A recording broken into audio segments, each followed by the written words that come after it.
дуруд бинандагони азиз, манзур аст барои шумо барномаи дурахшон. Бо шумо ҳастам Аҳлиддин Шамсиддинзода. чуне ки шумо медонед, барномаи дурахшон имрӯз минбарист барои муаррифии истеъдодҳо дар кадом ҷанбаи ҳунар ва истеъдод набошад. ва имрӯз гурӯҳи эҷодиву техникии барномаи дурахшон кӯшиш кардем барои шумо бо якчанд чеҳраҳои муваффақи ҳунарро дарёфт карда манзури шумо дорем ки имрӯз дар озмуни олимпиадаи ватанӣ албатта ширкат варзида соҳиби анамин гуна дастовардҳои зебо гардиданд. оилаи Қодирово аз шаҳри Бӯстон. бояд истиқбол мегирем.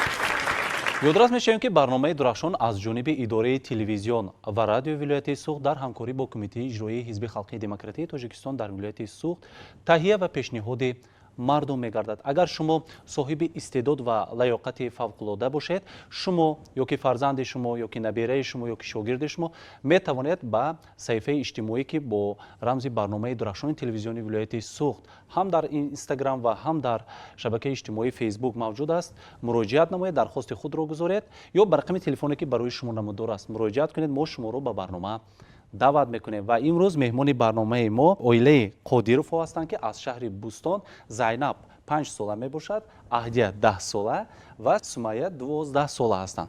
бори дигар хуш омадед ба барнома.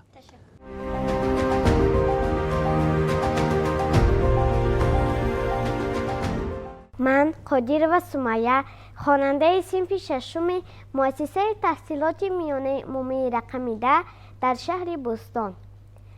соли 2023 ҳамчунин ғолиби озмуни ҷумҳуриявии фуруғи субҳи доноӣ китоб аст аз рӯи номинатсияи муосир.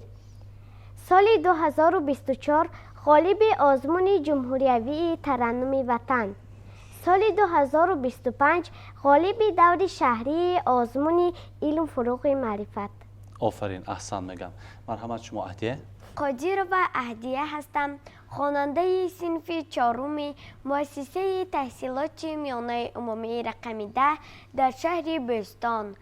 дар соли 2023 дар озмуни ҷумҳуриявии фуруғи субҳи доноӣ китоб аст аз рӯи номинатсияи адабиёти классикии тоҷик иштирок намудам ва дар даври ҷумҳуриявӣ сазовори ҷойи сеюм гардидам.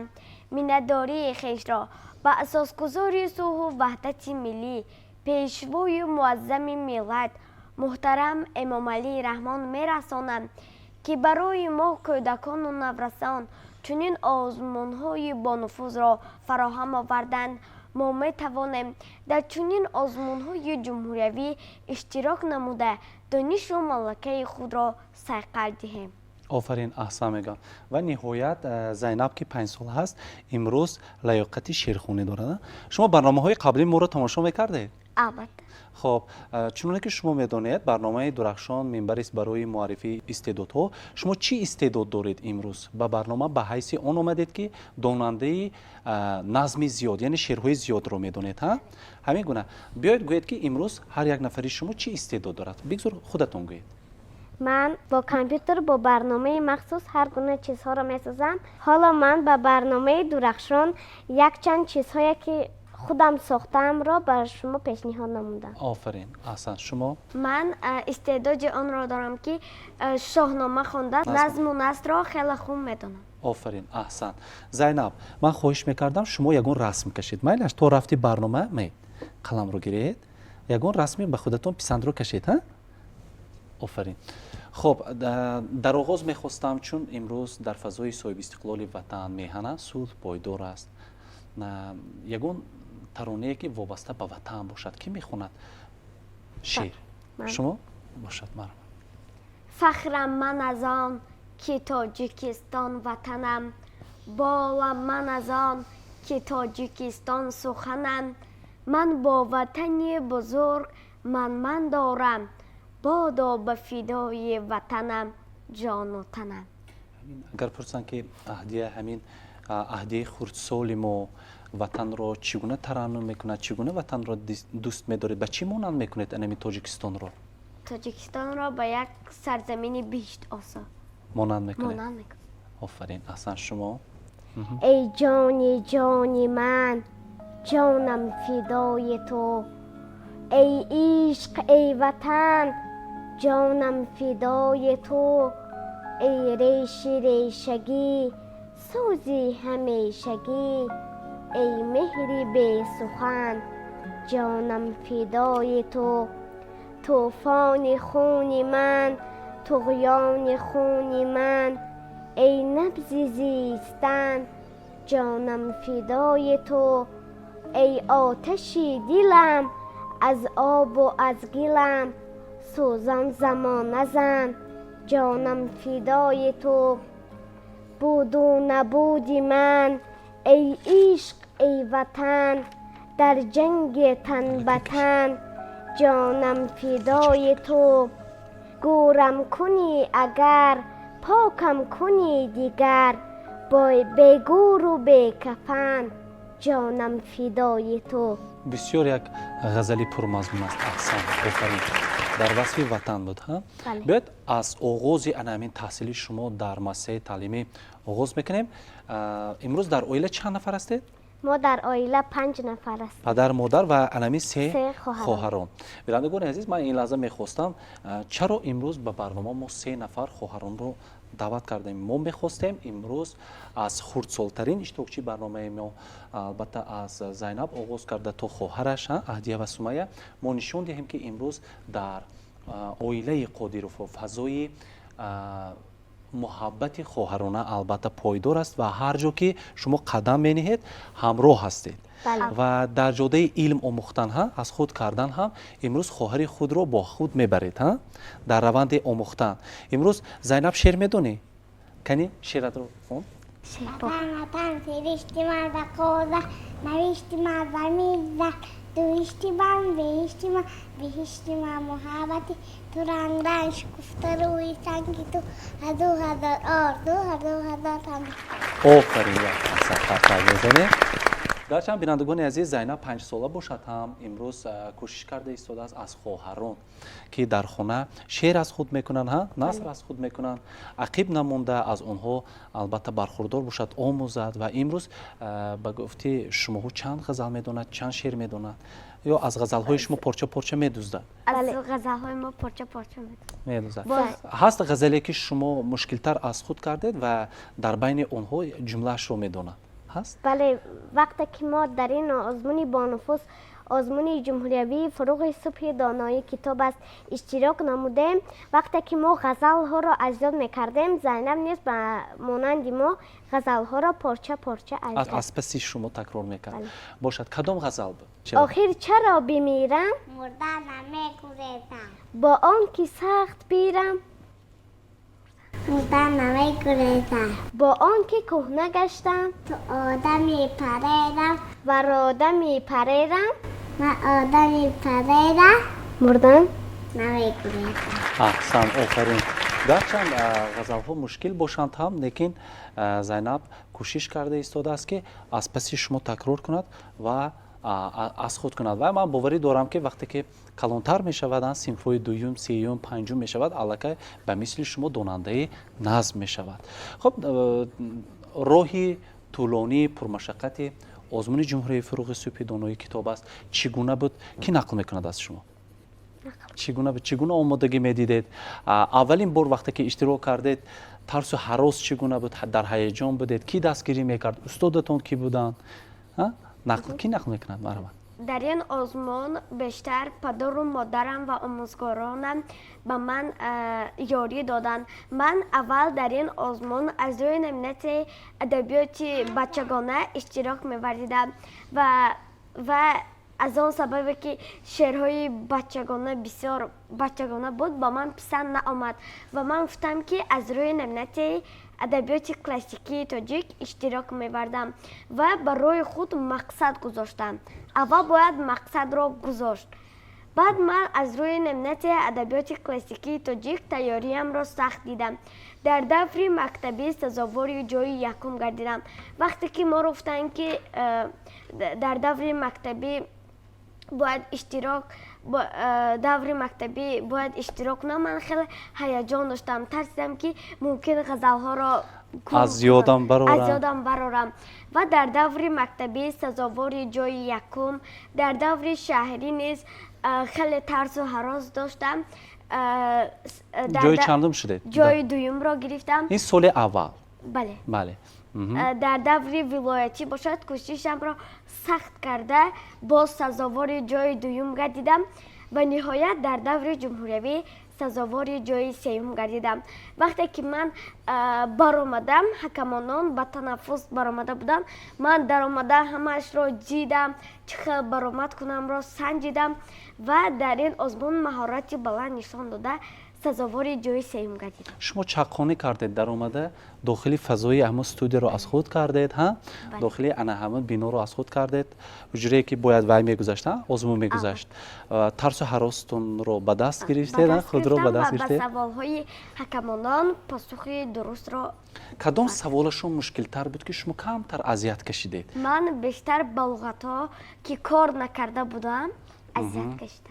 شاید علمین لغت سبب شد که سزاوار جوی سوم شده. اگر لغت رو خوب میدونستید شاید سزاوار جوی دوم یا یکم میشدید.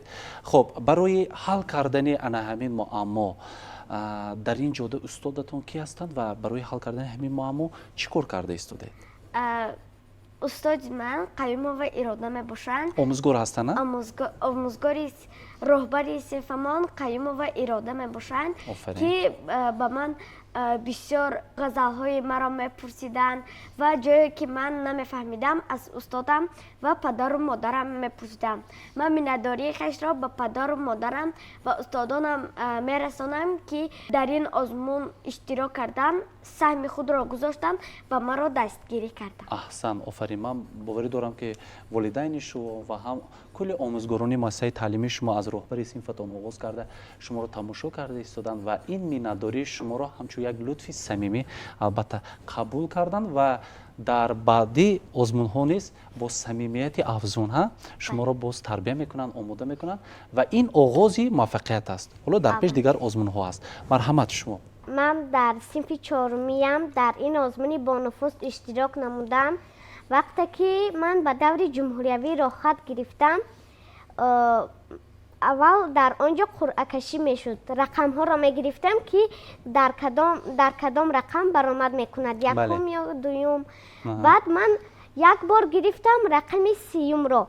باز همون مرد که قرعه کشی را وای میکرد اداره میکرد و من گفت که از دیگر گیر. باز من رقم سیوم را گرفتم. من یعنی که دو مراتبه رقم سی آمد به شما؟ بله، دو مراتبه رقم سی آمد. بعد من آخرین نفر در آنجا برآمد کرده بودم. بعد وقتی که من برآمدم استاد عطا میرخواجه گفتن که تو چند غزل میدانی؟ گفتم 100 غزل. کنی 10 غزل گو. بعد من از عطا میرخواجه گفته سر کردم. بعد آنها هم خندیدن. لحظه هیجان آور بود. بله.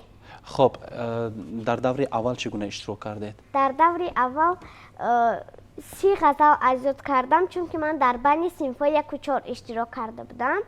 باز سزاوار جای یکم گردیدم. در دوره شهری باشد خیلی ترس و هراس داشتم، غزل‌های خود را زیاد کردم. بعد در دوره شهری نیز سزاوار جای دوم گردیدم. در دوره ولایتی نیز سزاوار جای دوم و در دوره جمهوری سزاوار جای سوم. انا همین احساسات غالب برآمدن وقتی میگویند سمیه قادر و صاحب جای گردیدید، اهدیه قادر و صاحب جای گردید، کیفیت چگونه است؟ در همین لحظه احساسات شما چگونه می شود؟ چی رو یکم به خاطرتون میآورید؟ ما وقتی که در یک تالار کی جایهای یکم گرفت کی جایهای دوم را انیق کرده بودند، من از شادی اشک در چشمانم میریخت. من مادرم را به آغوش میگرفتم، خواهرم را، باز آموزگارانمان را به آغوش میگرفتم. حالا من به مؤسسه تعلیمی میروم، چگونه مرا استقبال میگیرند ها؟ صمیمی چگونه قبول میکنن؟ میگن اهدیه مثلا صاحب جای شده است ها؟ این یک ابروی بلند است که ابرو ساختن امروز در جامعه خیلی مشکل است و تنها ابرو رو با چی؟ با کارهای نیک، با دانشی بلند، با دستاورد زیاد ابرو رو خریده می شود. با کاری بی‌ادبی نمی شود که همین خیر. خب امروز کی چند دونه شعر می داند؟ маҷмӯи шеъротон 100 ғазал медонам, 120 рубоӣ ва дубайтӣ, 100 байт достон ва ғайраҳоро аз бар бигӯям. ғазал хонед. ғазал хонед. ғазали дӯстдоштатонро хонед. аз гурез сафар. боша. сарваре дорем аз мо ҳар замон дил мебарад. чун сухан санҷу шакаргуфтор маҳфил мебарад. бо забони тоҷикии ноб мегӯяд сухан, бе ягон душворие ин бори мушкил мебарад. мешавад ки ғарқ мегардем дар гирдоби ғам, дасти мо бигирифтаву моро ба соҳил мебарад. дидааш бар чор сӯи зиндагонӣ мерасад, бори сангине ба дӯш ин марди оқил мебарад. ҷони ӯву ҷони мардум якшудасти ин замон, роҳи мо бар ҷониби фардои комил мебарад. аҳсан, ин буд ғазал. ман дар рафти барнома ҳар гуна шуморо месанҷам, шумо аҳамият надиҳед. майлаш, акнун рубоӣ мехонем. рубоӣ аз лоиқ шералӣ. ёрон ҳама ҷо вале ватан дар як ҷост. ҳар санги ватан мисоли ҳайкал зебост. олам ҳама ҷо азиз лекин бар ман, модар яктост, тоҷикистон яктост. бошад, ана ҳамин рубоӣ дар мавзӯи чӣ будааст? дар бораи ватан тоҷикистони азизамон. офарин, аҳсан. аё модар мадори ман ту будӣ, гули аввалбаҳори ман ту будӣ.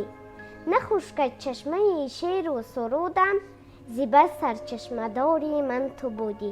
аҳсан, офарин. сарчашмаи ҳаёти ҳар як инсон ин ки аст? модар аст. офарин.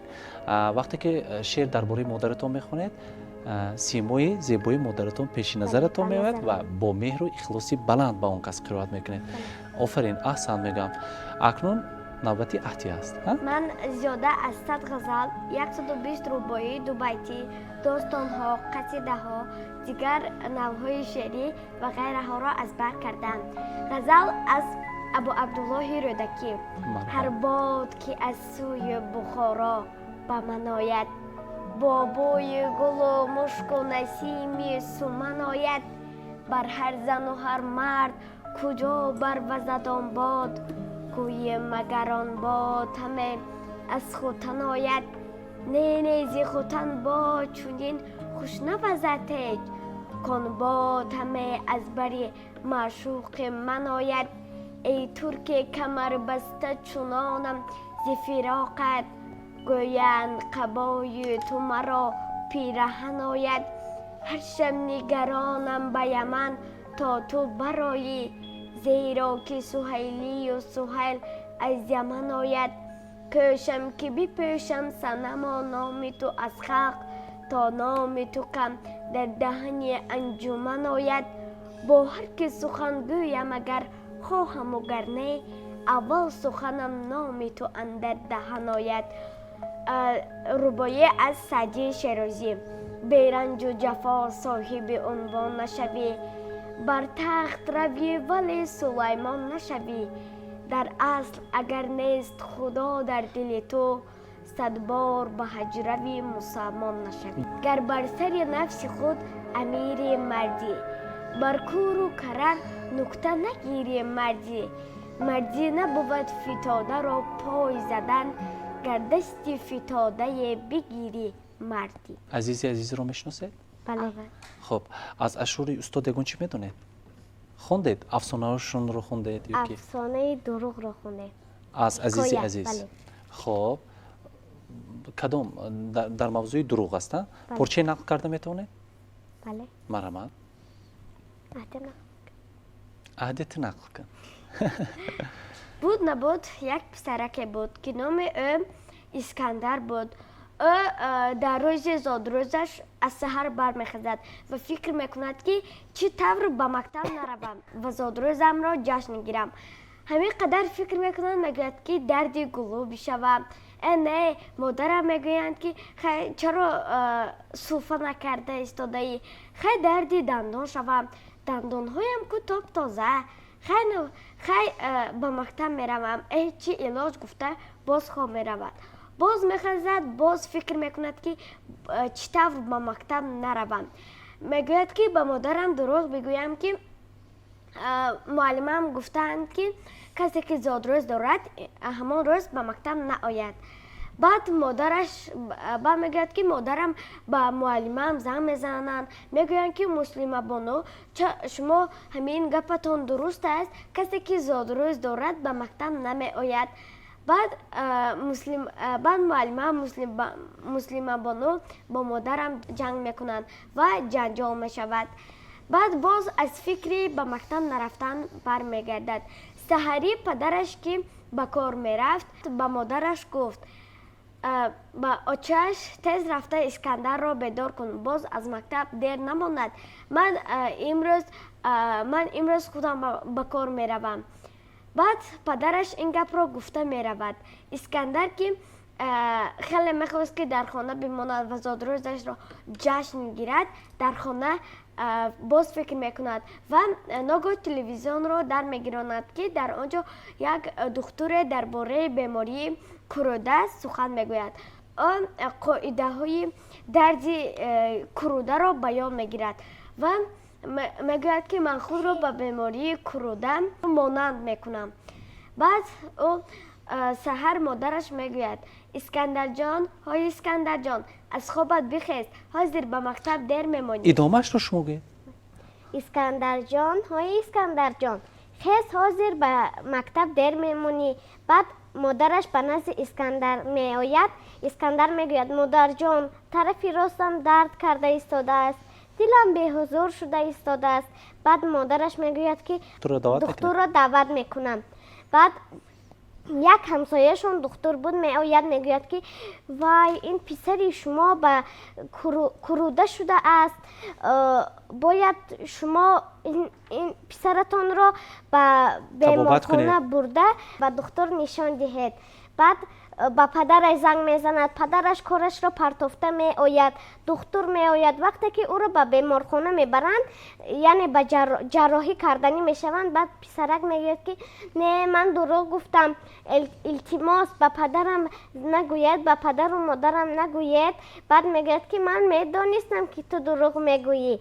بعد او صحت سلامت می ایستد. وقتی که او بیمار می شود به فکرش می آید که معلمم اگر فهمد که من دروغ گفتم مرا جنگ میکند، باز مرا جنگ میکند. هم صنفانه به من میخندند که چرا در روز زادروزم بیمار شدم اما دروغ گفتم و به مکتب نآمدم.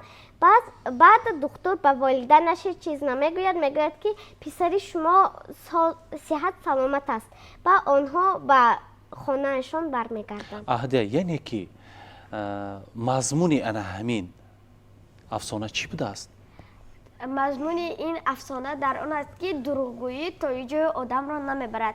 اگر یک تو دروغ گویی و دروغت فاش می شود، باری کش به منزل رفتن نمیرسد و فاش می شود که یک روز این دروغ است. و باید در زندگی ما چیکار کنیم؟ دروغ نگوییم. فقط راستگو باشیم. بخصوص نه تنها به پدر و مادر بلکه به دوستان من در زندگی باید دروغ نگوییم. شما در حیاتتان دروغ نمیگویید ها؟ نه؟ گفته؟ کدام وقت دروغ گفته؟ در بعضی حالت ها برای از همین حالت برآمدن دروغ گفته؟ باز میگوید دیگر نمیگوید؟ نه دیگر نمیگوید ها؟ آفرین احسن. مرحبا. بابا جانم قهرمان امام علی رحمان، دعای ما کودکان خدا او را نگهبان. آفرین احسن. شما در رفتی برنامه هم عکس کشید، هم صورت کشید و هم با ما یک شعر خونید. میلش رسمتون کشید. من آفرین. خب امروز گفتید با برنامه ها کار کرده میتونم، با برنامه مخصوصی کامپیوتری که برای همین کتابچه های زیبا رو ساختن. امروز شما چی ساختید؟ امروز من افتخارنامه ها برای مادرم و برای شاگردان مادرم آماده میکنم. مادرم برای خوانندگانی که باباهای خوب و اعلا میخونند مادرتان آموزگار هستند؟ بله مادرم آموزگار در هستم. کدام مؤسسه تعلیمی؟ در مؤسسه تحصیلات میانه عمومی رقمی 10 آموزگاری فن زبان و ادبیات تاجیک میباشم. آفرین احسن. یعنی که به شاگردان مادرم. خوانندگان مادرتان شما سپاسنامه آماده میکنید و هم متنش رو مینویسید و هم با انمین گونه دیزاین های زیبا او رو میدهید. هست سپاسنامه‌ای که الکی آماده کرده شده هست کنی؟ یعنی که انمین دیپلم سپاسنامه افتخارنامه‌ای که از جانب مؤسسه تعلیمی باید داده شود از جانب رهبر صنف به خواننده ها شما آماده میکنید. بله. آفرین احسن. بینید بینندگان عزیز چگونه با یک دیزاین زیبا و انمین رنگ و بار انمین زیباگی رو خودتون میکنید؟ بعضیش رو از اینترنت میگیرم بعد متنایش رو خودم نوشته آرام میدهم. احسن. مادرتون چی میگن به این استعداد شما؟ مادرم آها. آفرین آفرین میگن. بله. بینندگان عزیز ببینید همین گونه افتخارنامه، سپاسنامه و دیپلم ها رو الکی سمیه و اهدیه در خانه آماده میکنند و این یک استعداد خوب است. در آینده کی شده میخواهید؟ بگذار همه خودش گوید که کی شده میخواهد. برنامه ساز. یعنی که شما پروگرامیست شده میخواهید، یعنی که برنامه ساز شده میخواهید. بگذار میتوانید هم برنامه ساز شوید و هم محاسب شوید. حساب کتاب رو از خود میکنید ها؟ بله. آفرین. شما کی شده میخواهید؟ من میخوام که در آینده دکتر یعنی طبیب شوم. چرا طبیب؟ همین اینقدر مثلا هنر استعداد دیگر چرا طبیب؟ من میخوام که آن نفرانی که خیلی بیمار هستند و طبابت ندارند آنها را طبابت کنم. یعنی که علمی کسی که طبیب. طبابت ندارد اون رو دوایش رو یافته طبابت کنید. بله. آفرین احسن. امروز از همه فن دوست داشته شما در مکتب کدام فن است؟ من گیوگرافیا رو دوست می‌دارم. زبان، ادبیات، متماتیک، گیوگرافی رو دوست بله. می‌دارید. از فنی که مشکلی میکشید کدامش است؟ متماتیک کمی مشکلی میکشم. باز آموزگارانم با من یاری میدهند. باشد. شما عطیه؟ من فنهای زبان مادری، تربیت جسمانی، متماتیکا رو بیشتر دوست دارم. بود یک فن گفتید که برای پسران خیلی پسند است تربیت جسمانی. خب باشد. زبان مادری گفتید چند حصه نطق است؟ همگی 10 تا هست. مرامت نامبر کنید. 4 تاش یاری، 4 تاش 6 تاش مستقل و 4 تاش یاری دهند. یاری دهنده. آفرین. احسن. من این لحظه میخواستم اهدیه سمیه یک بیت برکی خورد گذارونیم دایر به چقدر مثلا غزل ها، ربایی، شعرها رو از خود کردن شما ها دو بیتی ها از کی آغاز میکنیم؟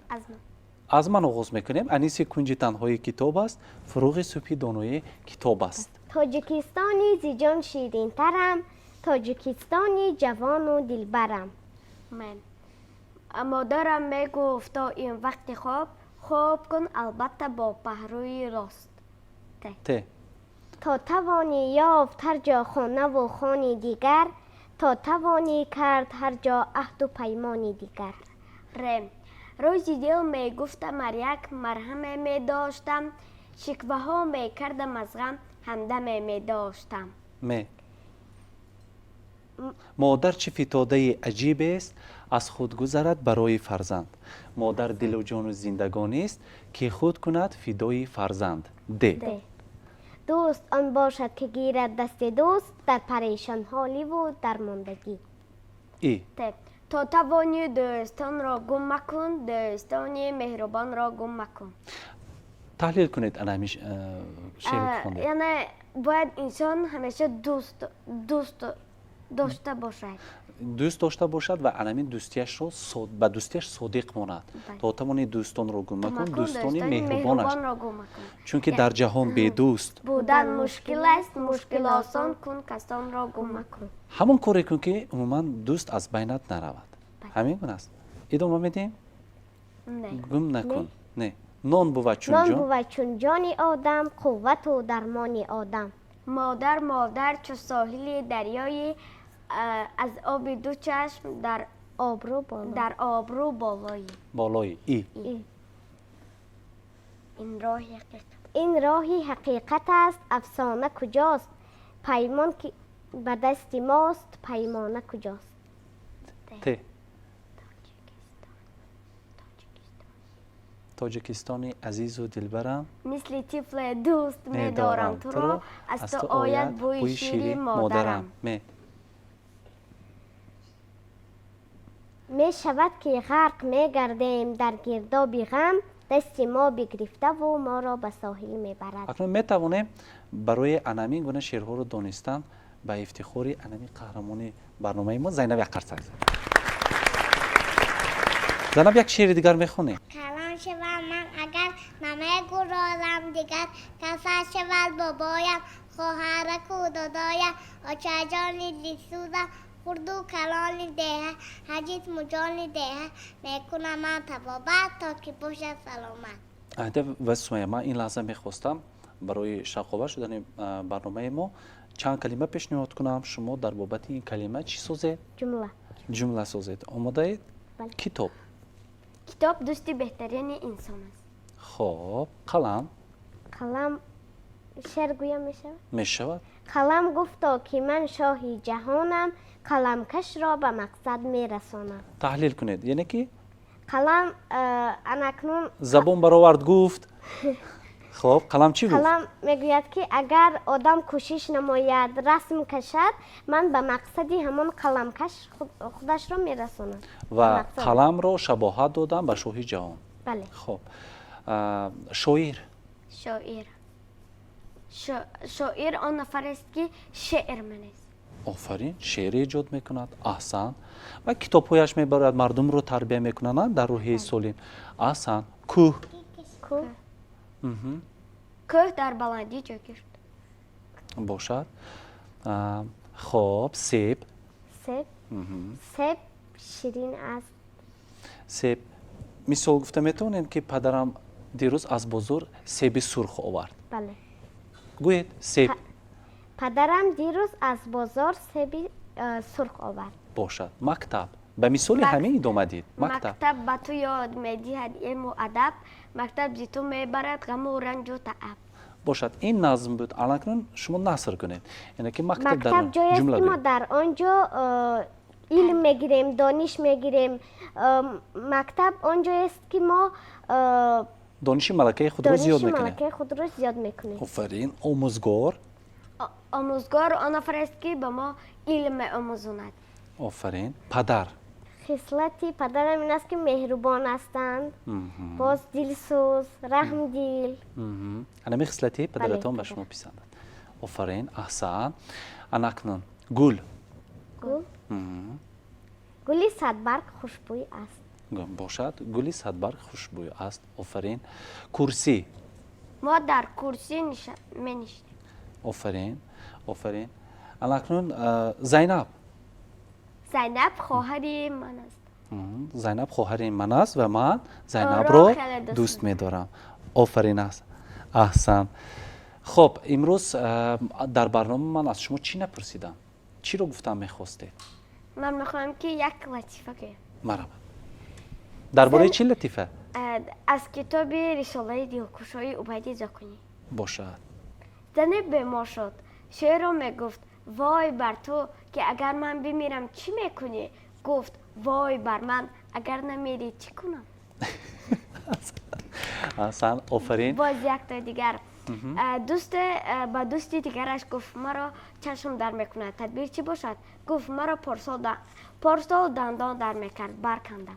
نقص کرده است. خب در خانه بغیر از مکتب میبیاید فارغ از درس وقتی خالگی تا میموند چیکار میکنید وقت من به شاهنامه خوانی مشغول میشوم کتاب ها میخونم.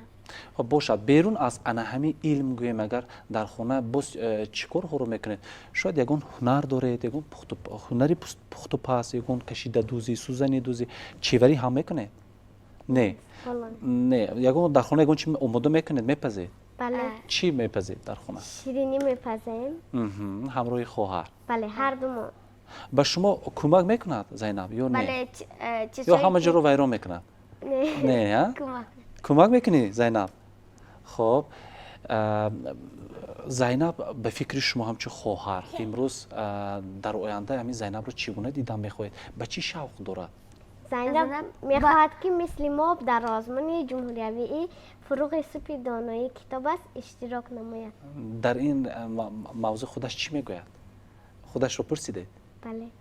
зайнаб ба озмуни фуруғи супи доноӣ иштирок кардан мехоҳӣ соҳиби ҷои чандум шудан мехоҳӣ соҳиби ҷои якум ягон шеър медонӣ бо кадом шеър وطن من کنی؟ وطن من جان من نوری تو چشمان من آغشت روایت راحتی روان من офарин аҳсан ман боварӣ дорам ки соҳиби ҷои аввал не соҳиби шоҳҷоиза мешавӣ офарин аҳсан хуб дар оянда чӣ нақшаҳо ҳаст ки шумо бояд дар ҷодаи зиндагиятон амалӣ гардонед чӣ нақшаҳо ҳаст من میخواهم کتابخانه خود را زیاد نمایم به زبان آموزی مشغول شوم زباندانی خود را زیاد گردانده در عرصه جهان پرچم تاجیکستان را بلند офарин аҳсан имрӯз шуморо пурсанд ки тоҷикистонро то чӣ андоза дӯст медорӣ чӣ мегӯед و مثل مادرم تاجیکستان را دوست می‌دارم. яке шабоҳат медиҳед بله. ба модаратон дар фарҷоми барнома он нафароне ки мехоҳанд мисол дар озмуни фуруғи супи доноӣ иштирок кардан мехоҳанд чӣ маслиҳат медиҳед он нафаре ки аллакай